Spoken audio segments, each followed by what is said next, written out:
Et bonjour.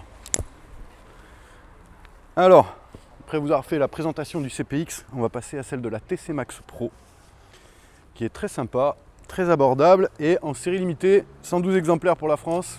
TC Max Pro. Donc on est sur une machine équivalent 125, comme la TC Max, bien connue la TC Max. On l'a vu et revu sur différents sites, sur différentes vidéos. Là, c'est la TC Max Pro en série limitée.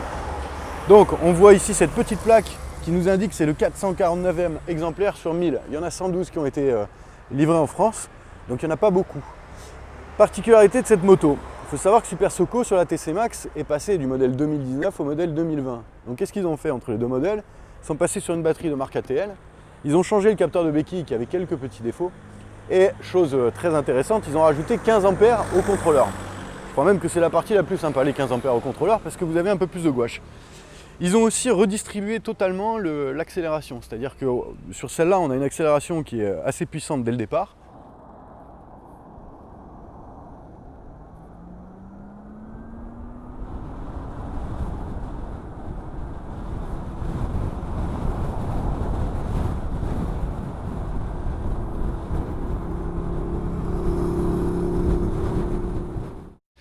Sur la 2020, c'est une accélération qui est beaucoup plus linéaire.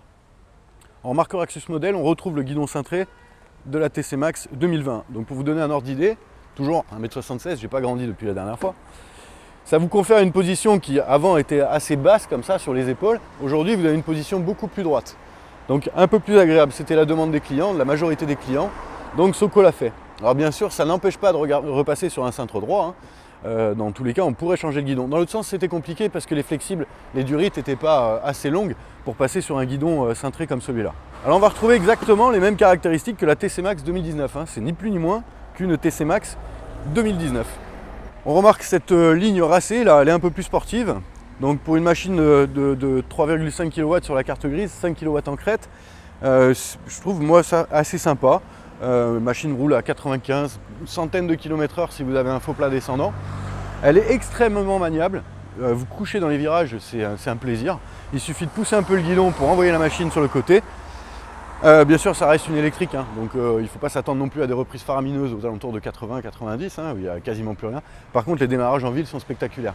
Là, les X-Max 125, on les fume allègrement.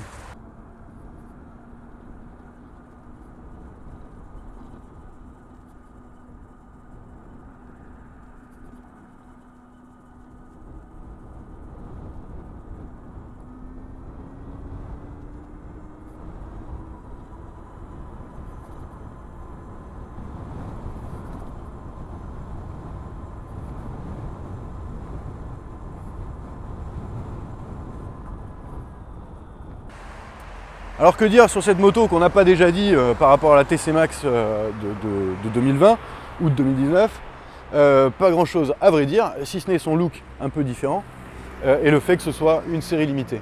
On va quand même faire un petit tour de machine en ouvrant les différents éléments pour voir ce qu'on a là-dedans, ce qu'elle a bête dans le ventre. Sans l'ouvrir déjà d'ailleurs, on peut commencer par constater ce merveilleux contrôleur à l'avant qui est valable aussi sur la 2019 et sur la 2020. C'est le même genre de contrôleur, refroidi par air. Il est en face avant exprès pour être refroidi par air. On a ici un système à télécommande, exactement comme sur le CPX, sauf que le CPX, vous avez un barillet et un Neyman que vous pouvez mettre. Ici, le Neyman, il ne faut pas le chercher, enfin le barillet pardon, de démarrage, il ne faut pas le chercher, il n'y en a pas.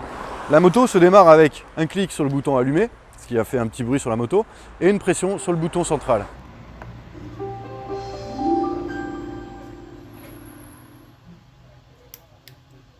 La moto est démarrée, prête à partir. Pour l'éteindre de la même manière, je vais appuyer sur le bouton off. Le Neyman, il se situe comme sur les anciens Cross, sur le côté. Voilà, on peut verrouiller le guidon ici grâce à un petit Neyman intégré au châssis. Si on redémarre la bécane, donc on, elle est démarrée. Sur le compteur, on aperçoit plusieurs éléments d'indication. Donc d'abord, le compteur fait un petit check, donc il va balancer l'aiguille à 100%, tous les afficheurs à 100%, pour au final revenir dans sa position de repos. On voit la vitesse qui a été engagée, ici la 3e. On voit le range, c'est-à-dire l'autonomie restante à la vitesse 3, c'est-à-dire 37 km. Si je passe en vitesse 1, il réadapte l'autonomie restante et là il m'affiche 75 km. On a un totaliseur partiel qui nous dit on a déjà fait 25 km. On voit assez bien, et ça j'aime beaucoup chez Soco, le totaliseur d'autonomie, le reste à parcourir est très précis. Il n'a pas tendance à changer suivant votre mode de conduite. Il reste très précis. 37 plus 25, ça fait 62. Et globalement, c'est ça l'autonomie. Je me suis fait un petit aller-retour Bandol par l'autoroute, donc quelles que soient les conditions de route, l'autonomie bien sûr s'adapte, mais n'est pas très variable. On n'a pas une mauvaise surprise en prenant le chemin pour Bandol par exemple, parce que c'était le cas. Se dire c'est bien, il me reste 60 km, et d'un coup, le totaliseur qui tombe à il vous reste 30 km, parce que vous avez trop consommé sur l'autoroute. Non, non, c'est très bien prévu, et vous avez une autonomie restante qui est très fidèle à la réalité. Ça c'est rassurant. On a le pourcentage restant de batterie, la température de la batterie, et des petites indications sur l'échange de données, etc. Parce que les TC Max, dans leur version, on va dire complète, peuvent être livrés avec un petit boîtier Bluetooth qui permet de faire l'échange de données avec le téléphone. Alors c'est pas le cas de celle-là, mais ça existe, et notamment sur les versions qui arrivent, et sur le CPX d'ailleurs. Alors qu'est-ce qu'elle a dans le ventre, cette Soco?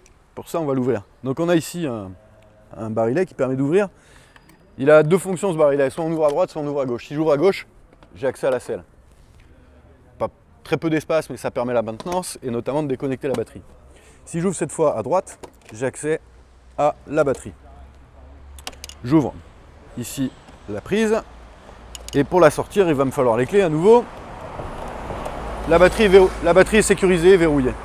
Je tourne, je prétire ma batterie pour la décrocher, je retire ma clé, ça évite de la laisser coincée dedans et je sors mes 21 kg de batterie. Bon, de la même manière, une fois qu'on a fait la charge avec le chargeur 5 A qui est fourni avec, donc on n'est pas en charge rapide par rapport à la 2020, ça aussi c'est une petite nuance. La 2020, vous avez un chargeur 10 A, charge rapide. Donc vous chargez 2 fois plus vite que le chargeur actuel de 5 A qui fait le plein, on va dire, en 8 heures, à peu de choses près.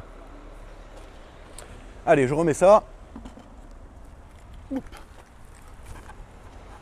Alors 21 kg, autant vous dire que vous ne montez pas plus de 3 étages. Hein. C'est un poil lourd, mais au moins ça donne la pêche à la moto.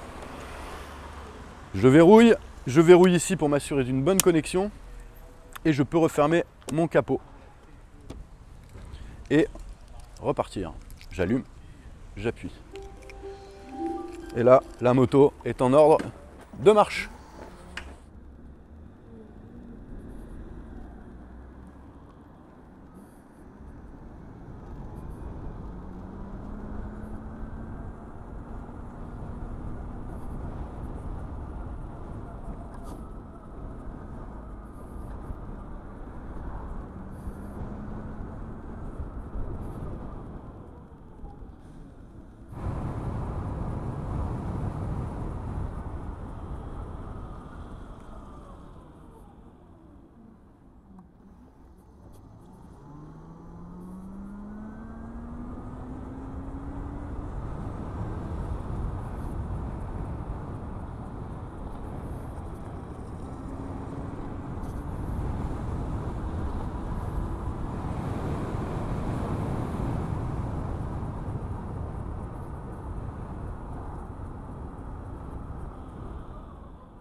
Alors quand même, je voulais signaler quelque chose sur ce véhicule qui est quand même mécaniquement, enfin dynamiquement intéressant.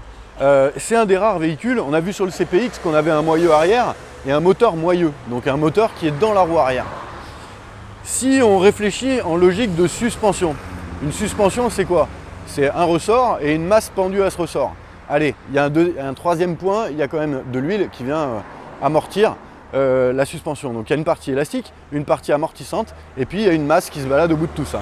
Plus la masse est lourde, plus quand vous allez prendre un nid de poule, la masse va remonter. Et plus elle est lourde, plus elle va mettre du temps à redescendre. L'intérêt sur cette moto, ce qui a été fait et qui est très bien fait à mon sens, c'est d'avoir une courroie. Parce qu'avec cette courroie, vous avez le moteur, le poids du moteur qui se trouve ici, et à l'arrière, vous n'embarquez que la jante, que la roue et la poulie de courroie. Donc ça vous donne une masse beaucoup moins importante sur le hors-bord arrière et dynamiquement ça permet de recoller beaucoup plus vite au sol. Donc c'est vrai que quand on est sur un 50, on s'en fiche un peu, on est à des vitesses qui ne nécessitent pas forcément une adhérence optimum. Mais en moto, on aime bien coucher un peu et si c'est pour voir sa roue arrière disparaître sur un nid de poule et glisser et ensuite finir au tas, pas très intéressant. On préfère avoir une partie cycle qui soit la plus moto possible. Et là c'est le cas avec ce système de courroie et c'est un des rares véhicules sur le marché actuellement qui est équipé en courroie. La plupart des 125 sortent avec un moteur moyeu. Donc quand vous choisissez une moto et que vous voulez une tenue de route moto, il faut absolument en effet s'orienter vers des moteurs centraux avec des systèmes de courroie. Bon, c'est une courroie qui va se changer au bout de 12 000 km. La courroie, c'est pas quelque chose c'est pas une maintenance permanente. 12 000 km, ça laisse le temps de voir venir quand même. L'opération est assez simple, on a tout ce qu'il faut ici chez Mobilec pour pouvoir changer cette courroie. Alors je vais quand même faire une petite remarque, c'est que si la police faisait son travail, on n'aurait pas ce genre de bruit sur la vidéo parce que des scooters qui passent à 40 km/h en faisant plus de bruit qu'une moto commencent sérieusement à m'énerver. Bon, le jour où la police fera son travail, vous aurez tous une électrique. On est devant chez Mobilec, 232 boulevard du Général Brosset à Toulon, face au magasin Point P à Bon-Rencontre si jamais vous connaissez ce magasin. Le magasin est là, on a un petit atelier qui sert à réparer toutes les machines qui sont ici présentes. Venez l'essayer, on vous prête un casque, des gants, on vous fait signer un petit papier quand même pour la forme. Et vous pouvez aller tourner une demi-heure, une heure avec cette machine, histoire de vous faire votre propre idée de ce que peut vous apporter l'électrique aujourd'hui. Je tiens quand même à rappeler une chose sur l'électrique, c'est aujourd'hui ce qu'il y a de plus économique pour faire un trajet récurrent, un trajet maîtrisé. Alors vous ne partirez pas faire une balade dans le Verdon avec cette moto, il n'y a pas assez d'autonomie. Mais si aujourd'hui vous parcourez tous les matins 30, 40 km pour aller au travail, sachez que les kilomètres et les 100 km sur ce genre de machine coûtent 30 centimes d'euros. C'est le coût de la charge pour réaliser 100 km. C'est juste imbattable. Si on parle aussi de l'aspect fluide, révision et problème, c'est une moto électrique, c'est monté en bloc. Une batterie, un contrôleur, des capteurs et un moteur.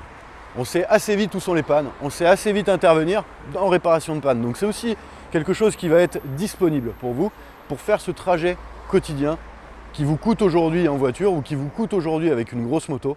Voilà, ici vous prendrez autant de plaisir qu'avec votre moto, autant de plaisir qu'avec une trottinette, autant de plaisir qu'avec un vélo, en format moto bien sûr.